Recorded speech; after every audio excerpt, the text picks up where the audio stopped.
Today we are going to discuss about the multi-threaded programming.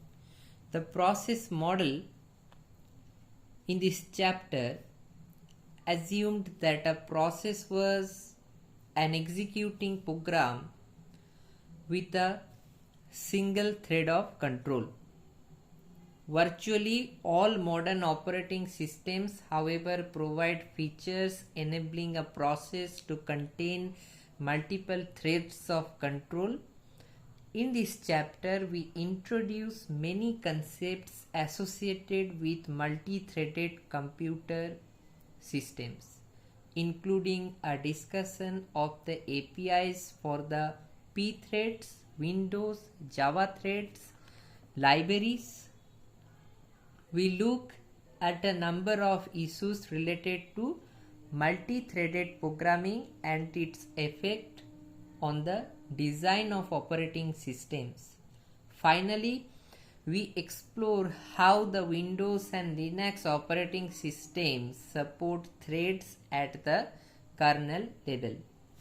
What are the chapter objectives? First is to introduce the notion of a thread.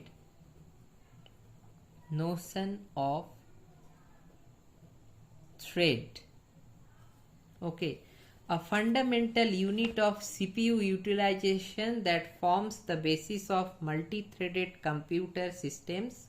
To discuss the APIs for the P threads, Windows and Java thread libraries, to explore several strategies that provide implicit threading, to examine issues related to multi-threaded programming, to cover operating system support for threads in Windows and Linux.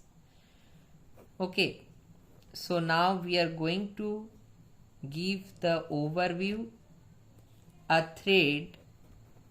What is thread? First we need to know. Thread is a basic unit of CPU utilization. It comprises a thread ID, a program counter, a register set and a stack. It shares with one other threads belonging to the same process its code section, data section and other operating systems. Resources such as open files and signals. A traditional or heavyweight process has a single thread of control.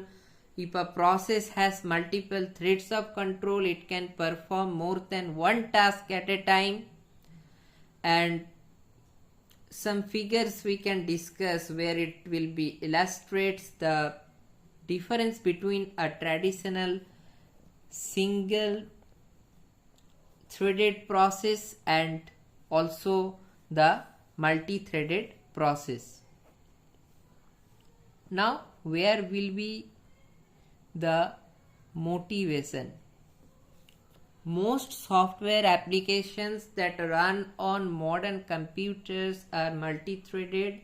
An application typically is implemented as a separate process with several threads of control. A web browser might have one thread display image or text while another thread retrieves data from the network. For example, a word processor may have a thread for displaying graphics, another thread for responding to keystrokes from the user, and a third thread for performing spelling and grammar checking in the background. Applications can also be designed to leverage processing capabilities on multi-core systems. Such application can perform several CPU-intensive tasks in parallel across the multiple computing cores. Okay, so these are the motivation. In certain situations, a single application may require perform several similar tasks. For example, a web server accepts client requests for web pages, images, sound, or so forth. A busy web server may have several, perhaps thousands of clients concurrently accessing it.